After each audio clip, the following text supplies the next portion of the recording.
Hello students, आज के video में हम लोग पढ़ेंगे फंक्शंस ऑफ सेंट्रल बैंक। हमारे कंट्री में सेंट्रल बैंक आरबीआई है। सो आरबीआई का क्या फंक्शंस है, इसके बारे में हम लोग आज डिटेल में डिस्कस करते हैं। तो सबसे पहला फंक्शन क्या है? Bank of issue. सो हम लोग अभी सेंट्रल बैंक के फंक्शंस पढ़ रहे हैं। तो सबसे पहला फंक्शन है bank of issue. Bank of issue का मतलब क्या होता है कि this is the only central bank has the power और the authority to issue currency notes. और वो नोट्स कितने डिनोमिनेशन के होने चाहिए? 10 रुपया के, 20 रुपया के, 1000 रुपया के। अभी जैसे 2000 के और 500 के करेंसी नोट्स है। तो ये बैंक ऑफ इशू एक बड़ा फंक्शन है जो मनी कॉइन्स में या फिर कैश में या गोल्ड या जो भी है, जो भी इशू करना है, ये लीगल टेंडर जो होता है वो बस सेंट्रल बैंक ही इशू कर सकती है। हर एक कमर्शियल बैंक अपना नोट नहीं बना सकती है। So therefore first function is bank of issue, जिसमें legal tender is only given to the authority of central bank जो नोट्स इशू करती है। दूसरा फंक्शन क्या हो जाता है? Banker to the government.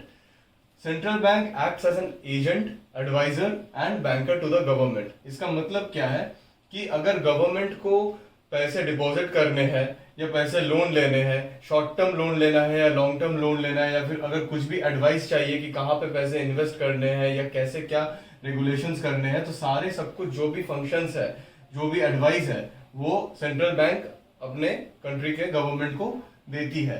So therefore the second function is banker to the government. Third is banker to the banks. इसका मतलब क्या हुआ? Central bank is the most important bank of any country, और ये सबके मतलब जितने भी कमर्शियल बैंक्स है कंट्री का, उसके बैंक्स है। मतलब क्या हो गया कि अगर सेंट्रल बैंक, अगर कोई भी कमर्शियल बैंक डिफॉल्ट कर रहा है या कोई भी कमर्शियल बैंक को किसी भी तरह की मदद चाहिए, so they will always come to the central bank. अगर मान लेते हैं कि अगर बैंक को कुछ पैसों की जरूरत है या बैंक को अगर लोन लेनी है कोई भी कमर्शियल बैंक को, so therefore they will always come back to this central bank. उसके बाद controller of credit. Central bank क्या करती है? जो मनी का क्रेडिट क्रिएशन जो होता है और कितना मतलब पैसा सर्कुलेट करना चाहिए इकोनॉमी में, इन्फ्लेशन रेट एडजस्ट करना है नहीं करना है, ये सारी जो डिसीजन लेती है ये सेंट्रल बैंक ही डिसाइड करती है। इसके 3-4 कुछ फीचर्स है या फिर कुछ कैटेगरीज है जो हम लोग डिटेल एनालिसिस नेक्स्ट वीडियो में करेंगे। बट अभी के लिए जान लेते हैं कि कैसे ये मनी सप्लाई को बढ़ाती है, घटाती है एक इकोनॉमी में। देयरफॉर जो 4 कैटेगरीज है वो है बैंक रेट पॉलिसी, दूसरा है रेपो रेट या फिर रिवर्स रेपो रेट, तीसरा है imposing margin requirements on secured loans, चौथा है ओपन मार्केट ऑपरेशन। इसके बारे में डिटेल एनालिसिस हम लोग नेक्स्ट वीडियो में सीखेंगे। तो अभी तक हम लोगों ने 4 फंक्शन पढ़ा: bank of issue, banker to the government, banker to the banks and then controller of credit. उसके बाद 5th फंक्शन जो आता है ये custodian of foreign reserves. Foreign reserves मान लेते हैं फॉरेन के जो गोल्ड हो गए या सिल्वर हो गए, फॉरेन करेंसीज हो गए, या जो भी कुछ भी फॉरेन के इंस्ट्रूमेंट्स, मॉनिटरी इंस्ट्रूमेंट्स हो गए, इसके जो रिजर्व्स है ये सेंट्रल बैंक अपने साथ रखती है। Commercial banks are not allowed to keep the foreign reserves with them. Only the central bank can keep the foreign reserves with itself for a country. So therefore RBI के पास foreign currencies या फिर gold हो गए या silver हो गए या और भी कोई मॉनिटरी इंस्ट्रूमेंट्स हो गए, ये सेंट्रल बैंक कंट्री के लिए रखती है। 6th पॉइंट जो है वो है lender of the last resort. Lender of the last resort क्या होता है? अगर मान लेते हैं कि कोई भी बैंक डिफॉल्ट कर रहा है या फिर डिफॉल्ट करने के कगार पे है, तो ये आरबीआई क्या करती है ताकि वो बैंक बचे रहे, ताकि बैंक वो इकोनॉमी में सरवाइव करे, बैंक अगर डिफॉल्ट ताकि ना करे, तो ये कुछ पैसे देती है उस कमर्शियल बैंक को। कुछ सालों पहले आईसीआईसीआई बैंक डिफॉल्ट करने के कगार पे थी, तो लोग क्या किए थे कि लोग कुछ जितने भी उनके अकाउंट में जो पैसे हैं वो निकालने लगे थे। तो आईसीआईसीआई बैंक ने भी क्या किया था, वो पैसे देते गए लेकिन रिजर्व बैंक ऑफ इंडिया उसको सपोर्ट करते गया। सो देयरफॉर क्या हुआ कि लोगों को फिर से भरोसा हुआ आईसीआईसीआई बैंक के ऊपर, तो फिर वो आईसीआईसीआई बैंक में जाके पैसे डिपॉजिट किए। तो इसका मतलब क्या होता है कि अगर कोई भी bank is going through a bad times या टफ टाइम्स से गुजर रहा है, तो आरबीआई या central bank of any country helps the bank to overcome the situation and to survive in the economy. 7th part हो गया clearing house, clearing house of settlements. तो हम लोग 7th फंक्शन पढ़ते हैं क्लियरिंग हाउस।